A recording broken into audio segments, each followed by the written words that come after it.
Hello दोस्तों, कैसे हो। आशा करता हूँ कि आप लोग अच्छे होइएगा। चलिए दोस्तों, आज इस पार्ट 15 में देखेंगे कि 50 ऑब्जेक्टिव क्वेश्चन आंसर रहेगा, जिसमें क्वेश्चन के साथ ऑब्जेक्टिव सीधे रहेगा। तो इसमें ये कंपटीशन लेवल का पूरा एग्जाम मतलब लुसेंट को हम पूरा निचोड़ के पढ़ा रहे हैं। ठीक है, तो ऑब्जेक्टिव मतलब जहाँ जहाँ से बन रहा है वहाँ वहाँ से निकाल के दे रहे हैं। और हमें आशा है कि ये वीडियो आप देखने पर आप ज़रूर प्राप्त करिएगा कि एसएससी मतलब कोई भी एग्ज़ाम हो सरकारी जॉब का, तो उसमें ये क्वेश्चन आने की संभावना है। ठीक है, तो चलिए दोस्तों, इसमें 50 का ऑप्शन रहेगा। तो इस सामान्य ज्ञान यानी लुसेंट से ही पूछे जाते हैं जॉब के क्वेश्चन में। तो आशा करता हूँ कि आप लोग अच्छे होइएगा और ये मेरा वीडियो को पॉज नहीं कीजिएगा। चलिए दोस्तों, क्वेश्चन की ओर चलते हैं। क्या करा 1 नंबर, चलिए दोस्तों, चलिए कहा 1326 से 27 ईस्वी में मोहम्मद बिन तुगलक ने अपनी राजधानी दिल्ली से कहाँ स्थानांतरित की। कह रहा क्वेश्चन कि 1326 से 27 ईस्वी में मोहम्मद बिन तुगलक ने जो अपनी राजधानी दिल्ली से कहाँ स्थानांतरित किए, मतलब दिल्ली से कहाँ, मतलब ये एक स्थान से दूसरे स्थान तक किए। तो कह रहा है कि मोहम्मद बिन तुगलक ने अपनी राजधानी को दिल्ली जो था वह कहाँ को स्थानांतरित किया। तो इसका सही उत्तर क्या हो जाएगा, देवगिरी, यानी दिल्ली से कहाँ स्थानांतरित कर दिया, देवगिरी। ठीक है, तो कब, तो 1326 से 27 में किन्होंने, तो मोहम्मद बिन तुगलक ने। चलो दोस्तों, 2 नंबर कह रहे हैं कि मोहम्मद बिन तुगलक ने देवगिरी जो कि वर्तमान महाराष्ट्र राज्य के औरंगाबाद जिले में स्थित है, इसका नया नाम क्या रखा।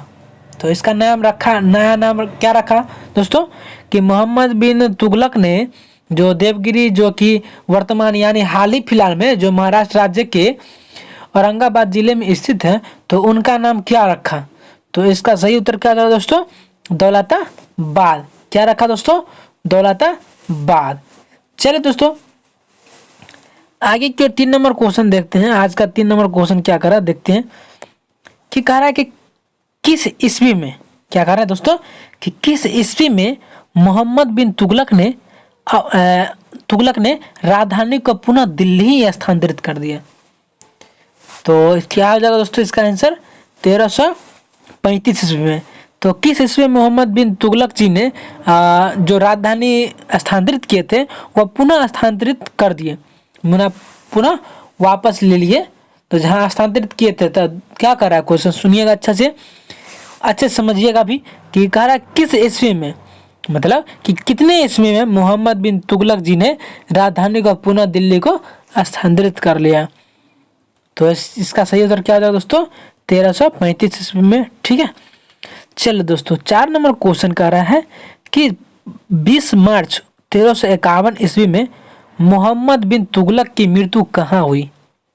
20 मार्च 1351 ईस्वी में मोहम्मद बिन तुगलक जी थे, उनकी मृत्यु कहाँ हुई थी। तो इसका सही उत्तर क्या हो जाएगा दोस्तों, गोडाल। क्या हो जाएगा, गोडाल। तो कहाँ है गोडाल, सिंध। ठीक है, चलिए दोस्तों, 5 नंबर क्वेश्चन कह रहा है कि मोहम्मद बिन तुगलक का उत्तराधिकारी कौन बना। मोहम्मद बिन तुगलक जो थे उनका अधिकारी कौन बना। तो इसका सही उत्तर क्या हो जाएगा दोस्तों, फिरोज शाह तुगलक। क्या हो जाएगा, फिरोज शाह तुगलक ही मोहम्मद बिन तुगलक का उत्तराधिकारी बना। ठीक है, चलिए दोस्तों, 6 नंबर क्वेश्चन की ओर चलते हैं। क्या कर रहा है देखते हैं अच्छे से देखते हैं। कि कह रहा है फिरोज शाह तुगलक का पहला राज्याभिषेक कब तथा कहाँ हुआ था। क्या कह रहा है कि फिरोज शाह तुगलक का पहला राज्याभिषेक कब तथा कहाँ हुआ था।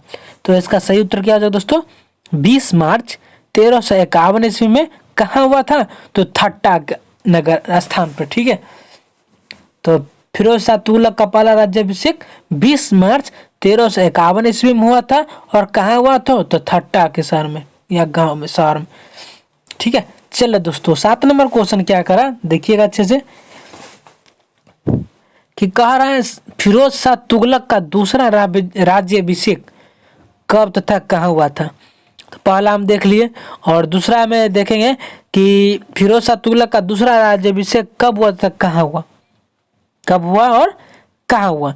तो इसका सही उत्तर क्या था दोस्तों, अगस्त 1351 ईस्वी में। और कहाँ हुआ था? तो दिल्ली में। कहाँ हुआ था? दिल्ली में।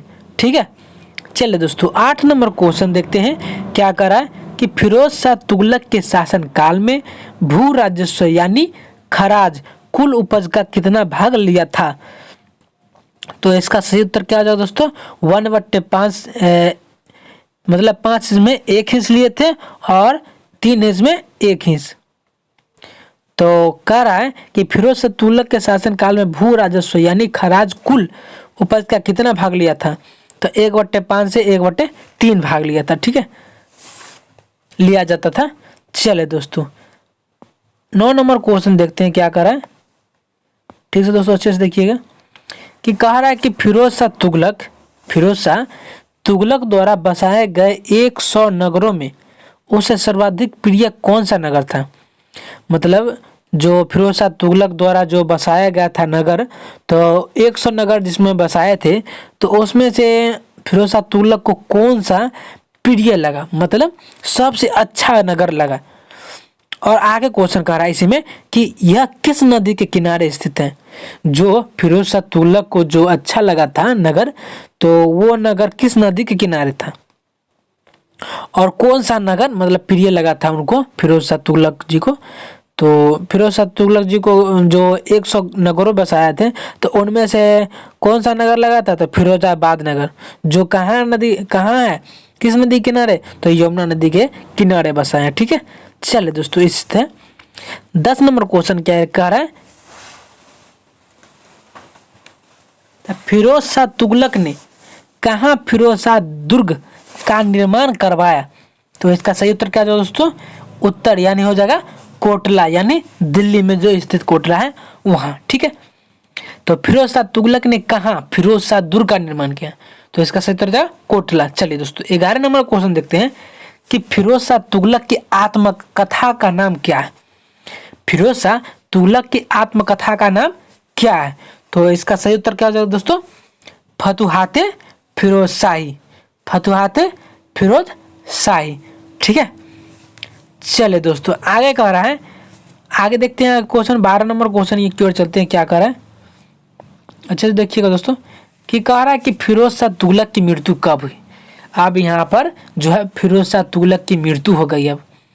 और इसमें कह रहा है कि मृत्यु से पहले उसने किसने अपना उत्तराधिकारी नियुक्त किया था? मतलब जो उत्तराधिकारी था मृत्यु के बाद उन्होंने नहीं, मृत्यु से पहले उसने अपना अधिकारी चुन रखा था, पहले से ही वह चुन रखा था। तो फिरोज शाह तुगलक के जब वह मर गए तो उनके बाद तो कौन उत्तराधिकारी नियुक्त किया गया? तो कब तो जो पहले क्वेश्चन क्या करे कि फिरोज शाह तुगलक की मृत्यु कब हुई थी? तो 20 सितंबर 1388 ईस्वी में हुआ था। और मरने से पहले ही उसने किसको अपना उत्तराधिकारी नियुक्त किया था? तो तुगलक शाह को। ठीक है, तुगलक शाह को नियुक्त किया था उत्तराधिकारी रूप में। ठीक है, चलिए दोस्तों 13 नंबर क्वेश्चन क्या कह रहा है कि नुसरत शाह के बाद दिल्ली का सुल्तान कौन बना? नुसरत शाह के बाद दिल्ली का सुल्तान कौन बना? तो इसका सही उत्तर क्या है दोस्तों? नासिरुद्दीन महमूद। ठीक है, नासिरुद्दीन महमूद। चलिए दोस्तों 14 नंबर क्वेश्चन कह रहा है कि नासिरुद्दीन महमूद तुगलक के शासन काल में तैमूर लंग का आक्रमण कब हुआ? तो 14 नंबर ठीक से देखेंगे, फिर से देख रहे हैं एक दो अच्छे से। कह रहा नासिरुद्दीन महमूद तुगलक के शासन काल में जो तैमूर लंग का आक्रमण हुआ वह कब हुआ था? तो इसका सही उत्तर क्या है दोस्तों? 17 दिसंबर 1398 ईस्वी में। क्या हुआ? 17 दिसंबर 1398 ईस्वी में। ठीक है, चलिए दोस्तों 15 नंबर क्वेश्चन कह रहा है कि वापस जाते समय तैमूर लंग ने किसी दिल्ली में अपना प्रतिनिधित्व नियुक्त किया? वापस जाते समय तैमूर लंग ने किसी दिल्ली में अपना प्रतिनिधित्व नियुक्त किया? तो इसका सही उत्तर क्या है दोस्तों? खिज्र खां। ठीक है, चलिए दोस्तों 16 नंबर क्वेश्चन की ओर ले चलते हैं। क्या कर रहा है अच्छे से देखिएगा कि तैमूर लंग के वापस जाने के बाद सुल्तान नासिरुद्दीन शाह ने किसकी मदद से पुनः दिल्ली पर अधिकार कर लिया था? तो इसका सही उत्तर क्या है दोस्तों, मल्लू इकबाल जी की सहायता से या मदद की सहायता से इन्होंने पुनः दिल्ली पर अधिकार जमा लिया था। ठीक है, सुल्तान नासिरुद्दीन शाह जी ने, ठीक है, किसकी मदद से, तो इन्हीं की मदद से दिल्ली पर अधिकार जमा लिया था, मल्लू इकबाल की मदद से। ठीक है, 17 नंबर क्वेश्चन, दौलत खां लोधी को युद्ध में पराजित कर दिल्ली की गद्दी पर कौन बैठा। जो दौलत खां थे उन्होंने लोधी को युद्ध में पराजित कर दिया था और दिल्ली की गद्दी पर उन्होंने किन को बैठा दिया। तो इसका सही उत्तर क्या है दोस्तों, खिज़र खां को। क्या हो दोस्तों, खिज़र खां को। ठीक है, चले दोस्तों 18 नंबर क्वेश्चन की ओर चलते हैं। क्या करा है देखते हैं अच्छे से, कि कह रहा है खिज़र खां ने किस राजवंश की स्थापना की। तो इसका सही उत्तर क्या है दोस्तों, सैयद वंश। ठीक है, तो इसका खिज़र खां ने सैयद राजवंश की स्थापना की थी। ठीक है, चले दोस्तों 19 नंबर क्वेश्चन क्या करा है, अच्छे से सुनिएगा दोस्तों और समझाने की कोशिश करते हैं कि ताकि आप लोग को अच्छा समझ में आए और अपनों से खुद समझिएगा। ठीक है, ताकि और अच्छे से प्रैक्टिस भी हो जाए। चले दोस्तों 19 नंबर क्वेश्चन कह रहा है कि खिज़र खां ने सुल्तान की उपाधि धारण न कर कौन सी उपाधि धारण की। मतलब कि कह रहा है खिज़र खां ने सुल्तान की उपाधि धारण नहीं किया था, तो उसके बदले में उन्होंने कौन सी उपाधि धारण कर ली थी। तो इसका सही उत्तर है क्या हो जाएगा दोस्तों, रैयल ए आला। ठीक है, रैयल ए आला। चलो दोस्तों 20 नंबर क्वेश्चन की ओर चलते हैं। क्या कह रहा है कि खिज़र खां अपने को किसका प्रतिनिधित्व मानता था, जिसे वह नियमित रूप से कर भेजा करता था। खिज़र खां अपने को किसका प्रतिनिधित्व मानता था, जिसे वह नियमित रूप से कर भेजा करता था। ठीक है, तो इसका सही उत्तर क्या हो जाएगा दोस्तों, शाहरुख। क्या हो जाएगा, शाहरुख। चलिए दोस्तों 21 नंबर क्वेश्चन क्या कर रहा है, अच्छे से दोस्तों समझिएगा ताकि परेशानी ना हो एग्जाम देने में। तो चलिए दोस्तों 21 नंबर कह रहा है कि 20 मई 1421 ईस्वी में खिज़र खां की मृत्यु के बाद उसका उत्तराधिकारी कौन बना। जो है कि 20 मई 1421 ईस्वी में जो खिज़र खां की मृत्यु हुआ था, तो उसके बाद उस जगह का उत्तराधिकारी कौन बना। तो इसका सही उत्तर क्या हो जाएगा दोस्तों, मुबारक खां। क्या हो जाएगा, मुबारक खां। ठीक है, चलिए दोस्तों 22 नंबर क्वेश्चन की ओर ले चलते हैं कि 22 नंबर क्वेश्चन क्या करा, अच्छे से देखते हैं कि कह रहा है कि मुबारक खां ने कौन सी उपाधि धारण की। जो मुबारक जी खान थे वो मुबारक खां ने कौन सी उपाधि धारण किए थे। तो इसका सही उत्तर क्या हो जाएगा दोस्तों, शाह का। किस चीज का, शाह का। ठीक है, 23 नंबर क्वेश्चन, मुबारक शाह का वजीर कौन था। मुबारक शाह का वजीर कौन था। तो इसका सही उत्तर क्या है दोस्तों, सरवर उल मुल्क जी का। सरवर उल मुल्क जी का। ठीक है, तो इन्हीं का वजीर था। ठीक है, तो किसका वजीर था, तो मुबारक शाह का। ठीक है, चलिए दोस्तों 24 नंबर क्वेश्चन कह रहा है कि यमुना के किनारे जो मुबारक शाह ने किस नाम से एक शहर की स्थापना की थी। जो यमुना नदी किनारे जो एक शहर है, मुबारक शाह ने वह नाम एक शहर की स्थापना की। क्या कहा है, यमुना के किनारे मुबारक शाह ने किस नाम से एक शहर की स्थापना की। जो यमुना के किनारे एक शहर है, तो उस शहर का नाम क्या दिया मुबारक शाह जी ने। तो इसका सही उत्तर क्या है दोस्तों, मुबारकबाद। मुबारकाबाद। ठीक है, चलिए दोस्तों 25 नंबर क्वेश्चन की ओर ले चलते हैं। क्या करें, अच्छे से दोस्तों समझिएगा ताकि दिक्कत न हो आपको। कह रहा मुबारक शाह के बाद दिल्ली का सुल्तान कौन बना। जब मुबारक जी हट गए थे कि शायद कुछ हो गया था, तो उनके बाद दिल्ली पर कौन सुल्तान, मुबारक शाह के बाद दिल्ली का सुल्तान कौन बना। और इसमें कह रहा है, इसी में क्वेश्चन में कह रहा है कि वह किस नाम से दिल्ली की गद्दी पर बैठा। दिल्ली के गद्दी पर बैठा। जो मुबारक शाह के बाद दिल्ली को जो सुल्तान बना, तो वह किस नाम से दिल्ली गद्दी पर बैठा था। तो पहला तो क्वेश्चन हो जाएगा इसमें, मुबारक शाह के बाद दिल्ली का सुल्तान कौन बना, तो मोहम्मद बिन फरीद खां। क्या हो जाएगा दोस्तों, मोहम्मद बिन फरीद खान। और वह किस नाम से दिल्ली गद्दी पर बैठा था, तो मोहम्मद शाह के नाम से। ठीक है, चलिए दोस्तों 26 नंबर क्वेश्चन कर रहा है कि मोहम्मद शाह की मृत्यु के बाद उसका उत्तराधिकारी कौन बना। अब देखिए दोस्तों यहाँ पर क्या कर रहा है कि कुछ देर पहले मतलब ये बना ही था और उनके बाद इनकी मृत्यु हो गई। क्वेश्चन के हिसाब से बोल रहा है कि एक क्वेश्चन पहले बोल रहा था कि बैठा था गद्दी, दिल्ली की गद्दी पर, और थोड़ी ही अगले क्वेश्चन में कह रहा है कि इनकी मृत्यु हो गई। कि कह रहा है मोहम्मद शाह की मृत्यु के बाद उसका उत्तराधिकारी कौन बना। मोहम्मद शाह की जब मृत्यु हो गई थी तो उसका उत्तराधिकारी कौन बना, तो इसका सही उत्तर क्या है दोस्तों, अलाउद्दीन, अलाउद्दीन बना था। ठीक है, चले दोस्तों 27 नंबर कह रहा है कि अलाउद्दीन ने कौन सी उपाय धारण की थी। अलाउद्दीन जी ने कौन सी उपाय धारण की, तो इसका सही उत्तर क्या है दोस्तों, अलाउद्दीन आलम शाह। ठीक है, अलाउद्दीन आलम शाह। चले दोस्तों इसी ने ही अलाउद्दीन की उपाय धारण की थी। चले दोस्तों 28 नंबर क्वेश्चन की ओर ले चलते हैं, क्या करें अच्छे समझिएगा दोस्तों कि अलाउद्दीन आलम शाह का वजीर कौन था। अब यहाँ पर क्वेश्चन कह रहा है कि अलाउद्दीन आलम शाह का वजीर कौन था, तो इसका सही उत्तर क्या है दोस्तों, हामिद खां। क्या हो जाएगा दोस्तों, हामिद खां। ठीक है, चलिए दोस्तों 29 नंबर क्वेश्चन कह रहा है कि अलाउद्दीन आलम शाह ने हामिद खां की हत्या किससे करवा दी। अलाउद्दीन आलम शाह ने हामिद खां की हत्या किससे करवा दी, तो इसका सही उत्तर है दोस्तों बहलोल लोदी से। ठीक है, चलिए दोस्तों 30 नंबर क्वेश्चन कह रहा है कि किस शासक की मृत्यु के बाद सैयद वंश का अंत हो गया। क्या हो गया, अंत हो गया।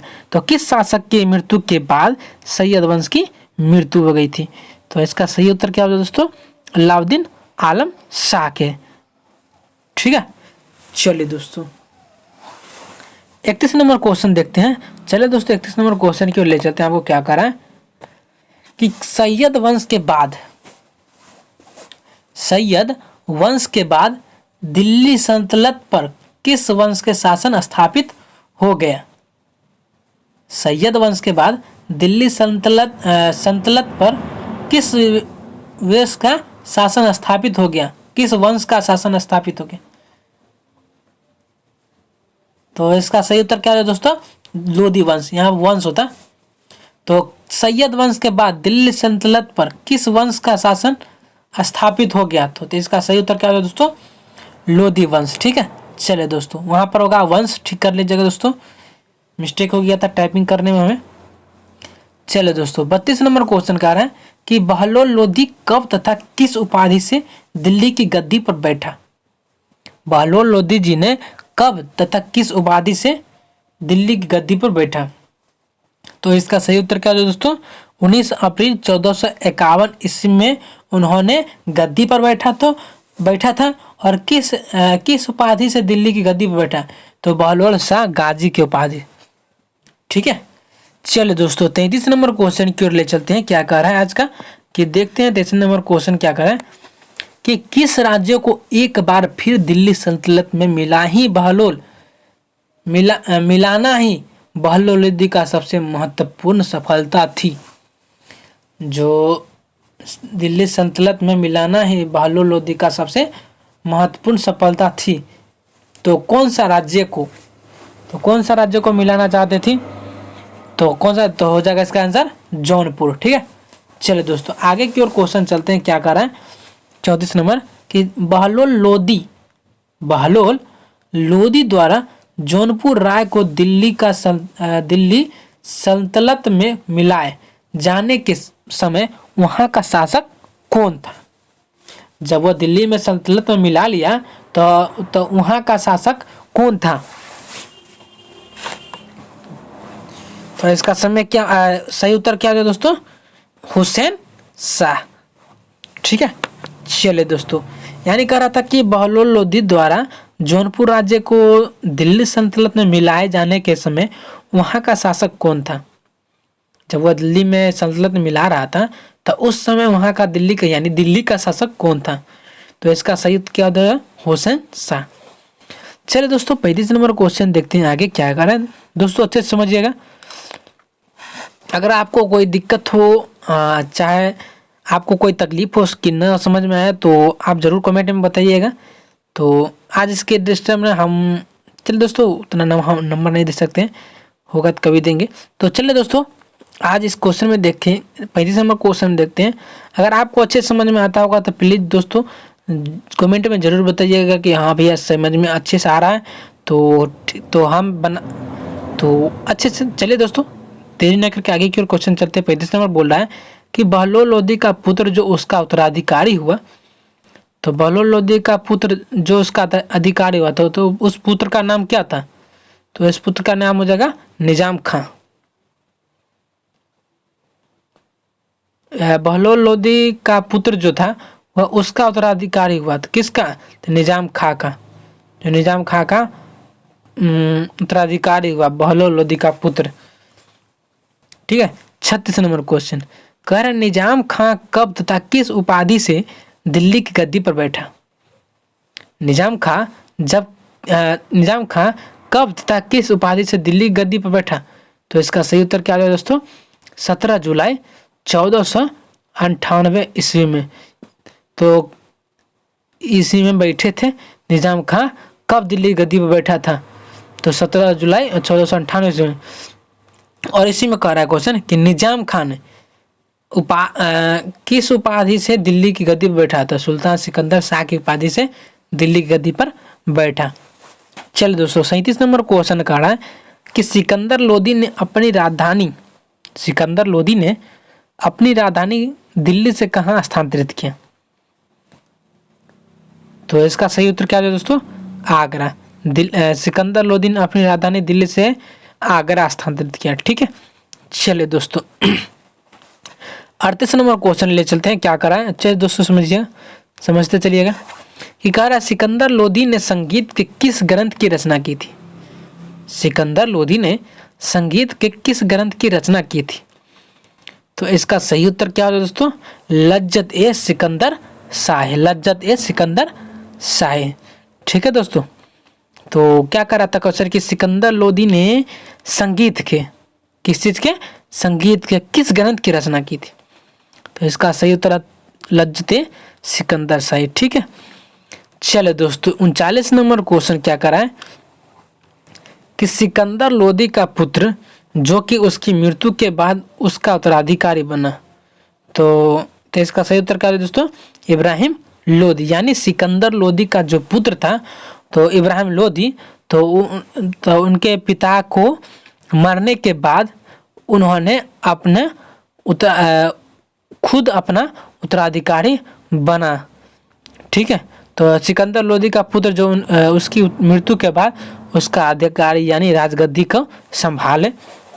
चलो दोस्तों 40 नंबर क्वेश्चन क्या कर रहा है कि इब्राहिम लोदी कब तक किस नाम से दिल्ली गद्दी पर बैठा? तो इसका सही उत्तर क्या है दोस्तों? 21 नवंबर 1517 ईस्वी को बैठा था। किस नाम से बैठा था? तो इब्राहिम शाह के नाम से। ठीक है। चले दोस्तों इब्राहिम लोदी कब? तो 21 नवंबर 1517 ईस्वी को। और किस नाम से दिल्ली की गद्दी पर बैठा था? तो इब्राहिम शाह के नाम से। तो मतलब इब्राहिम लोदी नाम था, तो यहाँ इस नाम से इब्राहिम शाह के नाम से बैठे थे। ठीक है। चलो दोस्तों 41 नंबर क्वेश्चन क्या कर रहा है देखते हैं 41 नंबर अच्छे से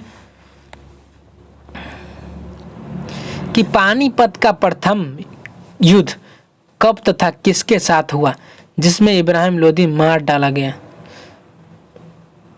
तो पानीपत का युद्ध कब हुआ था?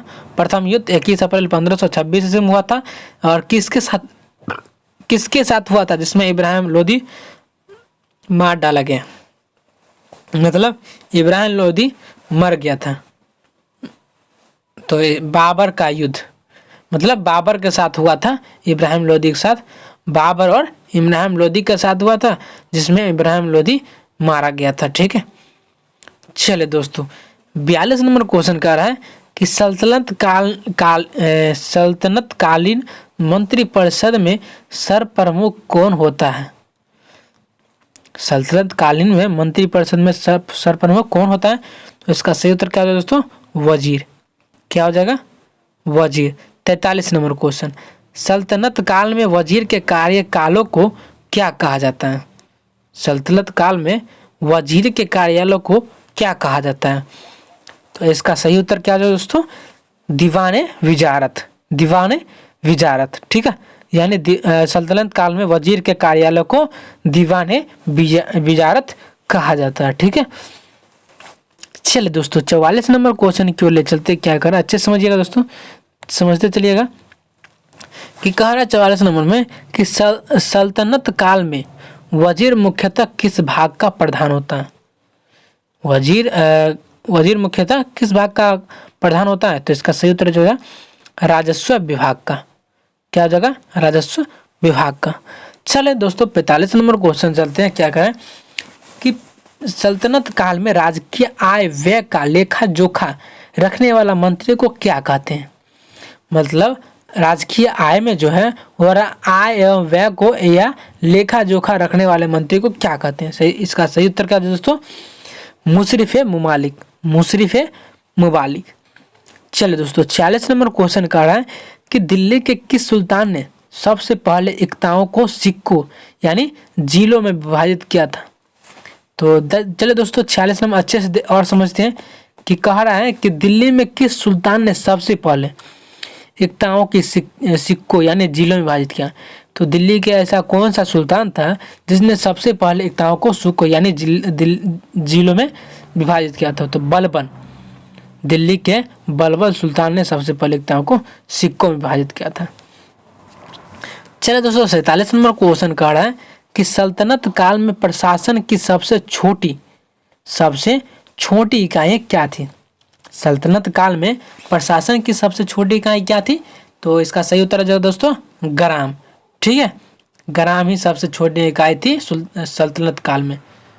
चलिए दोस्तों 48 नंबर क्वेश्चन क्या कर रहा है कि सल्तनत काल में सेना का सर्वोच्च सेनापति कौन होता था? सल्तनत काल में तो सेना का सर्वोच्च सेनापति कौन होता था सल्तनत काल में? तो इसका सही उत्तर क्या है दोस्तों? सुल्तान। क्या हो जाएगा? सुल्तान, ठीक है। चलिए दोस्तों 49 नंबर क्वेश्चन की ओर ले चलते हैं, क्या कर रहा है। और चले दोस्तों दिल्ली सल्तनत के किस सुल्तान ने अस्थाई सेना रखने की शुरुआत की? दिल्ली सल्तनत ने किस सुल्तान ने अस्थाई सेना रखने की शुरुआत की? तो इसका सही उत्तर क्या है दोस्तों? अलाउद्दीन खिलजी। तो अलाउद्दीन खिलजी ने ही दिल्ली सल्तनत के सुल्तान अपनी सेना के रखने की शुरुआत की थी, ठीक है। चलिए दोस्तों आज इस वीडियो का अंतिम क्वेश्चन देखेंगे ऑब्जेक्टिव के साथ। तो अगर आप इस पर चलिए दोस्तों पहले बता ही देते हैं। 50 नंबर कह रहा है कि सैन्य पदों का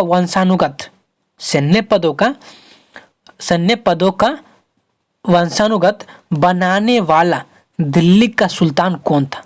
सैन्य पदों का वंशानुगत बनाने वाले दिल्ली का सुल्तान कौन था? तो इसका सही उत्तर क्या है दोस्तों? फिरोज शाह तुगलक, फिरोज शाह तुगलक। तो सैन्य पदों का वंशानुगत बनाने वाले दिल्ली का सुल्तान फिरोज शाह तुगलक था, ठीक है। चले दोस्तों आज का वीडियो यहीं पर मेरा खत्म होता है और कल के वीडियो में भी देखेंगे मध्यकालीन भारत का इतिहास। दोस्तों अभी तक 2 चैप्टर दे दिए हैं, मतलब पहले प्राचीन भारत का इतिहास खत्म हो चुका है और 2 दिन पहले भी दे चुके हैं, मतलब मध्यकालीन भारत का इतिहास दिए हुए हैं और आज का इस वीडियो में भी मध्यकालीन भारत का इतिहास देख चुके हैं।